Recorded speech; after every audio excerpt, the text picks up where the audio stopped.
అహంకారం తీస్తాం, తోలు తీసి కింద కూర్చోబెడతాం. మీకు ఒళ్ళు ఒక్కొక్కళ్ళకి మీకు ఎక్కడెక్కడ ఉన్నాయో తెలియట్లా. మీకు అహంకారాలు పెరిగిపోయినాయి. మీకు ఆధిపత్యపు అహంకారంతో అధికారుల మీద దాడి చేస్తే మిమ్మల్ని ఎలా తీసుకెళ్లాలో, ఎలాంటి శిక్ష పడాలో మీకు ఖచ్చితంగా చేసి పెడతాం. మీకు ఇష్టారాజ్యంగా చేయకండి. అహంకారంతో నడినెత్తి మీద కళ్ళు నెత్తికెక్కాయి. మీకు ఈ ప్రభుత్వం చాలా త్రికరణ శుద్ధిగా అందరం కూర్చొని మేము కలిసికట్టుగా ఉన్నాం. ఇక్కడ ఇది కూటమి ప్రభుత్వం, ఇది వైసీపీ ప్రభుత్వం కాదు. ఇది ఇష్టారాజ్యంగా మీరు చేస్తారంటే కామ్గా కూర్చునే ప్రభుత్వం కాదు.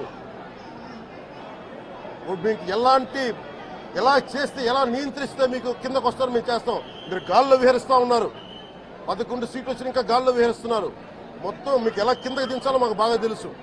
చేసి చూపిస్తాం. ఇదే కాదు, ఈ సందర్భంగా ఏ నాయకులకైనా సరే అధికారుల మీద దాడి చేసినా, అధికారులు విధులు నిర్వహిస్తుంటే అడ్డుకున్నా చాలా కఠినమైన చర్యలు ఉంటాయి. ఈరోజు నేను వచ్చి ఇక్కడ ఎందుకు వచ్చాను జవహర్ బాబు గారి దగ్గరికి అంటే, ఆయన ఒక ఎస్సీ ఎస్టీ కులానికి సంబంధించిన వ్యక్తినో వీటి గురించి అని కాదు. ఎవరైనా సరే ఇర్రెస్పెక్ట్ ఆఫ్ కాస్ట్ ఆధిపత్య ధోరణితోటి కనుక దాడి చేసి విధుల నిర్వహణకు అడ్డం వస్తే ఇది ఉపేక్షించే ప్రభుత్వం కాదు. ఎస్పీ గారికి కూడా చాలా స్పష్టంగా చెప్పాం. వారికి ఎవరైతే తప్పించుకొని తిరిగారు ఇంకో 9 మంది, వారిని కూడా పట్టుకోమని చెప్పాం. వారికి తగిన విధంగా కౌన్సిలింగ్ చేయాలి, అలాగే కఠినమైన శిక్షలు పడాలి. ఇద్దరిని గుర్తుపెట్టుకోమని చెప్తాను. ఊరికే చూస్తూ ఊరుకోం. వైఎస్ఆర్ కాంగ్రెస్ పార్టీ బ్రతుకుతుంది. వైఎస్ఆర్ కాంగ్రెస్ పార్టీ ఈ రాష్ట్రాన్ని ఏలుతుంది అని కూడా ఈ సందర్భంగా చెప్తాను. మరో 30 సంవత్సరాలు ఏళ్తామని కూడా ఈ సందర్భంగా కూడా మరి గట్టిగా కూడా చెప్తాను.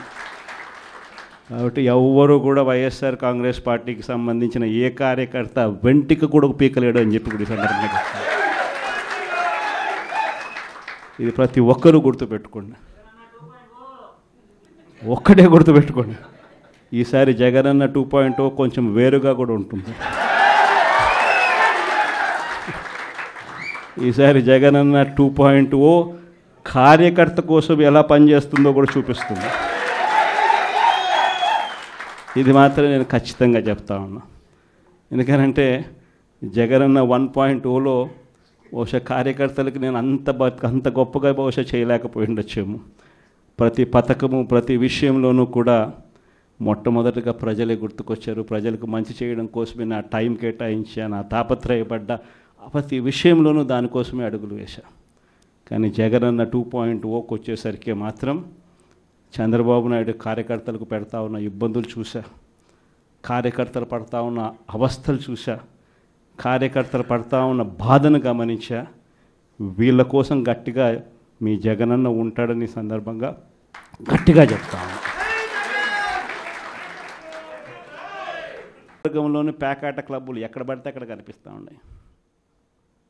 ప్రతి నియోజకవర్గంలో ఏ పని జరగాలన్నా కూడా, ఫ్యాక్టరీ నడపాలన్నా, ఆ నియోజకవర్గంలో మైన్ ఒకవేళ చేస్తూ ఉంటే చేసుకోవాలన్నా, ఏదైనా కూడా నాకింత నీకింత అని ఎమ్మెల్యే దగ్గర నుంచి మొదలైతే చంద్రబాబు నాయుడు దాకా పంచుకోవడాలి.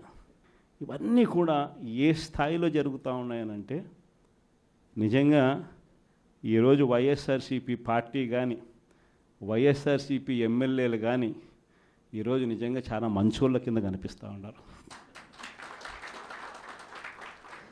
ప్రజలకు.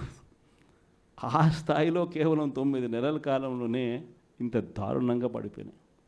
ఇవన్నీ కూడా ఎందుకు నేను చెప్తా ఉన్నాను అనంటే, ఈరోజు కష్టాలు అనేటివి వస్తాయి. ప్రతిపక్షంలో ఉన్నప్పుడు, రాజకీయాలలో మరీ ముఖ్యంగా ఉన్నప్పుడు ప్రతి ఒక్కరూ కూడా ఒక్కటే గుర్తుపెట్టుకోవాలి, కష్టం రానిదే సుఖం రాదు. ప్రతి మనిషి జీవితంలో కూడా కష్టాలు సుఖాలు అనేది పార్ట్ అండ్ పార్సల్. ప్రతిపక్షంలో ఉన్నప్పుడు మన కష్టాలు కనిపిస్తాయి, కానీ ఆ ప్రతిపక్షంలో ఉన్నప్పుడు ఆ కష్టాలలో వచ్చినప్పుడు మనం ఆ కష్టాలను ఎలా ఎదుర్కొంటాం అన్నది మనల్ని లీడర్లు చేస్తాయి.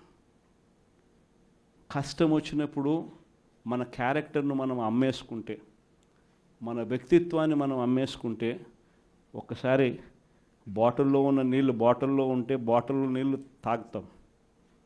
బాటిల్లో ఉన్న నీళ్ళు ఒక్కసారి ఇలా పడేసినామనంటే భూమిలోకి పడిపోతాయి, మళ్ళీ ఏరుకోలేం. క్యారెక్టర్ కూడా అలాంటిదే. ఒక్కసారి విడిచిపెట్టేసినాము అని అంటే మళ్ళీ దాన్ని ఏరుకోలేం. ప్రజల్లో చులకనవుతాం, ప్రజల్లో పలచనవుతాం. ఇది ప్రతి ఒక్కరూ కూడా గుర్తుపెట్టుకోండి. కష్టాలు అన్నటివి ఎల్లకాలం ఉండవు.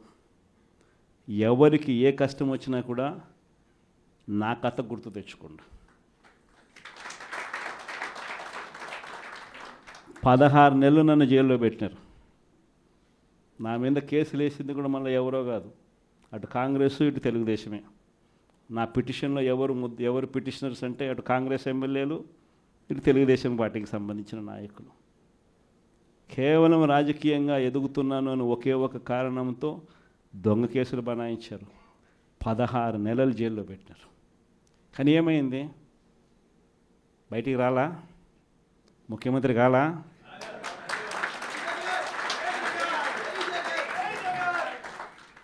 ప్రతి ఒక్కరు ఇది గుర్తుపెట్టుకోండి. ఎవరికైనా ఇంతే. మహా చేస్తే వీళ్ళు ఏం చేయగలుగుతారు? దొంగ కేసులు పెడతారు, కాదండంలా బెదిరిస్తారు, కాదండంలా మహా అయితే 3 నెలలు లోపల వేస్తారు, అది కాదండంలా. కానీ ఏం చేస్తారు? 3 నెలల తర్వాత మళ్ళా వస్తాం, రెట్టించిన ఉత్సాహంతో మళ్ళా పనిచేస్తాం.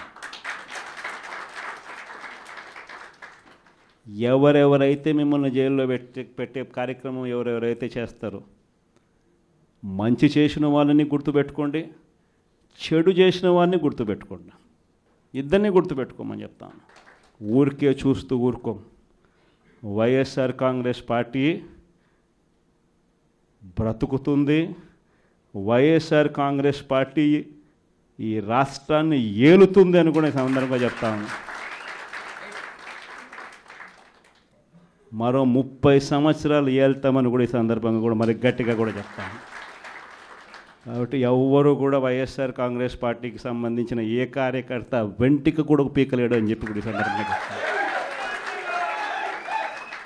ఇది ప్రతి ఒక్కరూ గుర్తుపెట్టుకోండి. ఒక్కటే గుర్తుపెట్టుకోండి, ఈసారి జగనన్న 2.0 కొంచెం వేరుగా కూడా ఉంటుంది. ఈసారి జగనన్న 2.0 కార్యకర్త కోసం ఎలా పనిచేస్తుందో కూడా చూపిస్తుంది.